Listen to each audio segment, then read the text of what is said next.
आखिर कैसे अयोध्या में बाबरी मस्जिद अस्तित्व में आई और अयोध्या के राम मंदिर का विवाद कब और कैसे शुरू हुआ, जानेंगे इस वीडियो में।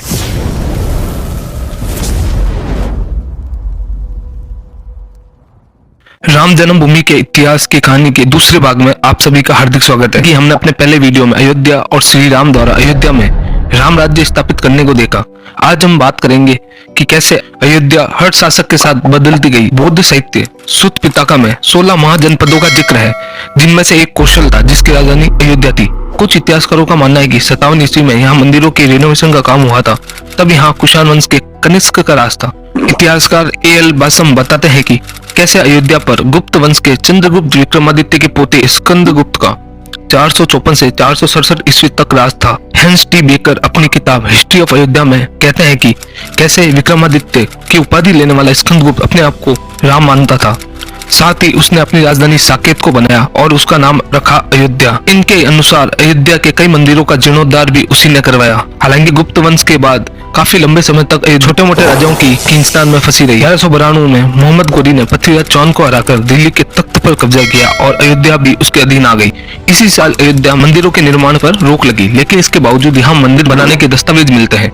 इलाहाबाद जिले में गढ़वा और मेवाड़ में शिलालेख मिले हैं, जिसपे लिखा है कि 1199 में ठाकुर कुंदपाल श्रीवास्तव ने गढ़वा में नवग्रह मंदिर बनवाया और 1245 में सिद्धेश्वर मंदिर बनवाया। 1526 में पानीपत की लड़ाई के बाद दिल्ली की सत्ता बदली और मुगल शासन शुरू हुआ। 1932 में छपी अयोध्या हिस्ट्री के लेखक लाला सीताराम कहते हैं कि बाबर 1528 में अवध आया। जाने माने फकीर फजल कलंदर के कहने पर बाबर ने अपने सिपह सलाहकार मीर बांकी को हुक्म दिया कि राम स्थान पर बने मंदिर को तोड़कर मस्जिद बनवाए, और फिर यहीं से शुरू हुआ श्री राम मंदिर और बाबरी मस्जिद का विवाद। 17 दिनों तक वहां के हिंदुओं से लड़ने के बाद मीर बांकी मंदिर में घुसा, लेकिन मूर्तियां अदृश्य हो चुकी थी। उसके बाद बांकी ने मंदिर की सामग्री से ही मस्जिद बनवाई, जिसका जिक्र मस्जिद की दीवारों पर मिला।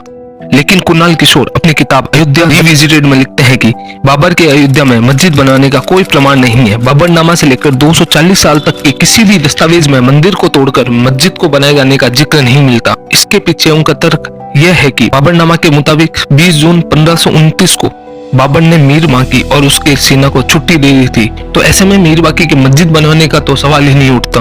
तो आखिरकार ये बाबरी मस्जिद की बात आई कहां से? चलिए देखते हैं। 1784 में बतौर मेडिकल ऑफिसर भारत आए फ्रांसिस बुकानन को ईस्ट इंडिया कंपनी ने सर्वे का काम सौंपा। इस दौरान उन्होंने 1813-14 में अयोध्या का भी सर्वे किया और रिपोर्ट में मस्जिद का जिक्र करते हुए लिखा कि हिंदुओं का मानना है कि मंदिर को औरंगजेब ने तोड़वाया था और ये मस्जिद बहुत मॉडर्न है, और इस पर लिखा है कि इसे बाबर ने बनवाया था। बाद में उन्हीं की रिपोर्ट की वजह से इसे बाबरी मस्जिद कहा जाने लगा।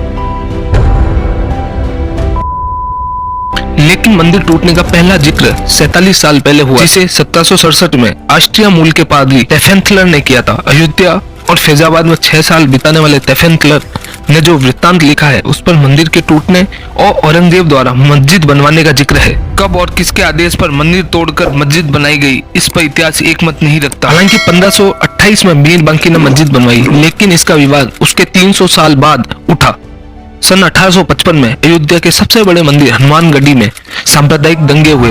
इसके 3 साल बाद ही ये विवाद राम मंदिर तक पहुंच गया। अयोध्या में श्री राम भगवान के मंदिर और बाबरी मस्जिद के विवाद ने भारत इतिहास के हर पन्ने पर लगभग अपनी हाजिरी बनाई रखी। 1528 में बनी बाबरी मस्जिद अयोध्या में विवाद की सबसे बड़ी वजह रही, जिसका पहला जिक्र 1838 में मिलता है, लेकिन दावे कई हैं। अयोध्या में हिंदू और मुस्लिम पहली बार 1855 में आमने सामने आए। इसकी वजह बाबरी मस्जिद नहीं, हनुमानगढ़ी बना। इतिहासकार सर्वपल्ली गोपाल अपनी किताब एनाटॉमी ऑफ कन्फ्रंटेशंस में लिखते हैं कि 1858 में कुछ मुस्लिमों ने हनुमानगढ़ी पर दावा बोला। उनका दावा था कि हनुमानगढ़ी को एक मस्जिद तोड़कर बनाया गया है, लेकिन अवध के नवाब द्वारा जांच करवाए जाने पर मुस्लिम समुदाय का यह दावा खारिज हो गया। हालांकि इस घटना ने अयोध्या में चिंगारी छोड़ दी, जिसका असर दिखा लगभग 3 साल बाद नवंबर 1858 में निहंग बाबा फकीर सिंह खालसा के नेतृत्व में 25 निहंगों ने बाबरी ढांचे में घुसकर हवन पूजन किया। इसके खिलाफ बाबरी मस्जिद के मुअज्जिम मौलवी मोहम्मद असगर ने FIR भी दर्ज करवाई, जिसमें मस्जिद के चबूतरे पर पूजा करने और मस्जिद दीवारों पर राम राम लिखने की बात भी सामने आई। कुणाल किशोर की बुक अयोध्या रिविजिटेड में निहंग सिखों द्वारा मस्जिद से सटाकर चबूतरा बनाने की बात भी कही गई। राम मंदिर विवाद का यह पहला कानूनी दस्तावेज था। इससे आगे की कहानी हम अपने आने वाले अगले वीडियो में करेंगे और जानेंगे कि कैसे 1859 में अंग्रेजों ने राम चबूतरे और मस्जिद के बीच दीवार बनाकर दोनों के रास्ते अलग कर दिए और कैसे उसके 26 साल बाद 1885 में पहली बार राम जन्मभूमि विवाद कोर्ट पहुंचा। अगर आपको ये वीडियो अच्छा लगा तो इसको लाइक करें और चैनल को सब्सक्राइब करें और इस वीडियो को ज्यादा से ज्यादा शेयर करें ताकि लोगों को इस राम जन्मभूमि इतिहास के बारे में पता लग सके। धन्यवाद।